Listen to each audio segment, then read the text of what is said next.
emprego, muitas coisas passam ali, as pessoas ficam ansiosas, né? Algumas até angustiadas, mas não é um bicho de 7 cabeças. O nosso objetivo enquanto recrutador é poder conhecer um pouquinho cada um de vocês, é conhecer a história. Então, assim, a gente tenta tratar a entrevista como algo natural. A gente sabe que tem a expectativa da pessoa, tem todo o sentimento. A gente tenta tratar realmente com algo natural e algo que a pessoa está ali para a gente poder conhecer um pouquinho dela, poder conhecer a história, poder conhecer a experiência. Então, é muito importante que a pessoa vá, tranquila. Como que eu tento ficar tranquila? A gente fala muito, tenta fazer exercício de respiração antes de entrar para a entrevista, né? Puxa o ar, solta, faça isso algumas vezes, isso ajuda um pouco a controlar aí a emoção, a adrenalina, essa expectativa e dê o melhor de si, que eu acho que nós, recrutadores, a gente está buscando o melhor que cada pessoa pode dar. Então é muito importante, a gente consegue aí sentir muito isso no nosso dia a dia. E aí, pode passar, por favor. E aí, para a gente começar a falar dessa questão, a gente precisa falar qual é o papel do recrutador, para vocês entenderem qual é o nosso papel e aí depois o que a gente espera um pouquinho de cada um de vocês.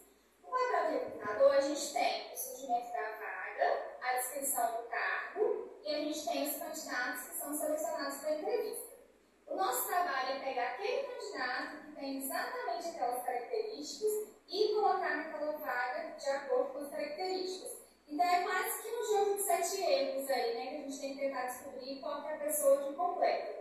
Tem uma coisa que eu falo muito com os candidatos, com quem já participou de entrevista comigo. Não tem um perfil bom e nem tem um perfil ruim. Tem um perfil que se enquadra melhor em cada vaga. Então o papel do recrutador é tentar identificar se os valores da pessoa batem com o valor da empresa, se as características batem, se aquilo que ela busca condiz. Então, o papel do recrutador nada mais é do que tentar encaixar a pessoa certa na vaga certa. A gente tenta sempre fazer isso aí no nosso dia a dia. E aí, quando a gente fala dessa questão do recrutamento e seleção, a gente tem uma mudança muito grande na nossa trajetória, pegando como referência o século XIX, o século XX e o século XXI. Por quê?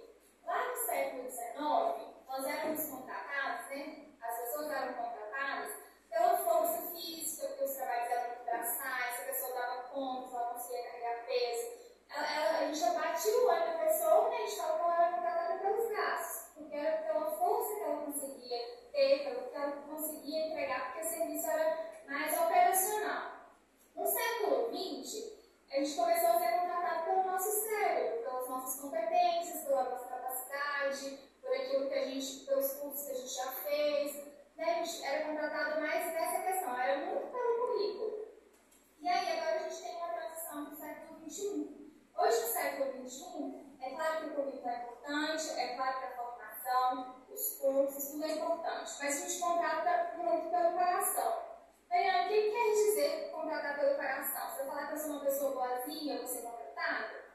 Não. Quando a gente fala em contratar pelo coração, porque nesse século, né, todos os congressos que a gente vai, todas as empresas, quando a gente fala aí de futuro, o que mais se fala é das soft skills, que são as novos comportamentos que a gente espera. Eu vou até falar um pouquinho dela um pouco mais para frente. Mas a gente contrata pela inteligência emocional, por aquilo que a pessoa consegue entregar. Hoje a empresa está muito mais preocupada se a pessoa tem a cultura da empresa, se ela tem as características de valores realmente que a empresa busca. Por quê? Você mudar um comportamento é muito mais difícil que você treinar no Excel, por exemplo, você desenvolver uma competência que ela é técnica. Então, isso a gente consegue sentar, dar um treinamento para a pessoa, falar, olha, é assim que funciona o trabalho. Você vai lá no YouTube, você faz um curso, você aprende, por exemplo, no Excel uma fórmula. A gente consegue desenvolver essa linha técnica. Agora, se a pessoa não se identifica com os valores da empresa, com a cultura da empresa, dificilmente essa pessoa vai dar certo. E quando a gente fala de inteligência emocional, é saber agir, saber se posicionar frente às situações, né? A gente conseguir realmente agir de uma forma que a gente controle as nossas emoções e não ela nos controle. Então, a gente vai falar muito disso. E aí, hoje, nós, educadores, temos buscado muito isso, né? Que é a questão de observar as pessoas, elas realmente, como que elas lidam com as situações, como é a questão do conflito, como que é a inteligência emocional, que depois eu também vou falar um pouco mais sobre isso. Mas é isso que a gente foca hoje. Hoje, qual que é o seu diferencial para ser contratado? Hoje a gente tem tentado focar muito nisso. E aí, antes tudo começa, aí pegando até um paralelo, né, com as apresentações anteriores, a professora Luciana que falou um pouco sobre isso, tudo começa no currículo. Não vou me estender nisso, porque ela já falou ontem, mas se a pessoa não tiver um bom currículo, ela não vai para a entrevista.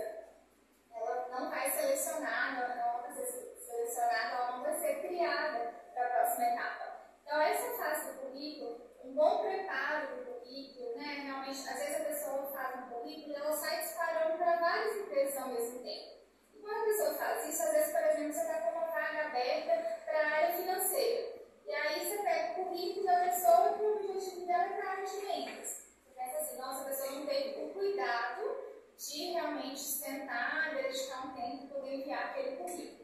São detalhes, mas são detalhes hoje que fazem a diferença no mercado, né? Com essa concorrência, com cada vez mais pessoas buscando empregos, são os pequenos detalhes que fazem a diferença. Então, o currículo bem estruturado, um currículo que tenha realmente as informações condizentes, né? Que fale um pouco disso, é uma coisa que é muito importante, porque geralmente a gente não vai direto para o currículo. Primeiro, cria pelo currículo, e se a gente não tem as informações que a gente busca ali, provavelmente a pessoa não vai ser selecionada para a próxima etapa. Por exemplo, se tem uma vaga que foi divulgada que exige alguma experiência ou exige alguma formação, a gente vai olhar o currículo e ver se a pessoa tem, se ela atende aquela exigência. E aí, se a pessoa não mencionar isso no currículo, né, se ela pegar um currículo padrão que ela mandou para vários lugares, ela não mencionar essa experiência ou esse curso, essa formação, a gente não vai selecionar. Porque depois fala assim, mas eu sabia, eu tinha experiência. Mas quando a gente puxa pelo currículo, não está lá. E aí a gente não consegue realmente saber, né, a gente ainda não tem uma bola de cristal para conseguir identificar algumas coisas. Então é importante que a pessoa realmente mencione tudo, para que ela tenha, que ela participe do processo e que ela consiga ser selecionada para a próxima etapa de acordo com esses critérios. Bom, e aí, como me preparar para a entrevista, né? A entrevista, ela não começa no momento que a pessoa entra na sala e compra o computador. Ela começa bem antes disso. Por que a gente fala que é importante a gente se preparar? Porque quando a gente vai para uma entrevista de emprego, nós, educadores, queremos conhecer um pouco da pessoa. Então, a gente faz essas perguntas, né? A mais tradicional delas, me conta um pouquinho sobre você. E aí, na hora que a gente pergunta, me conta um pouquinho sobre você, a gente vê que a pessoa consegue contar somente as experiências profissionais. Então, quando a pessoa consegue contar somente as experiências, fica difícil a gente conhecer um pouco da pessoa. Então, quando a pessoa vai para a entrevista, é importante ela ter o autoconhecimento, ela parar, pensar e se analisar. Conhecer as suas potencialidades, conhecer aqueles, né? Às vezes a gente pergunta assim, quais os pontos que você gostaria de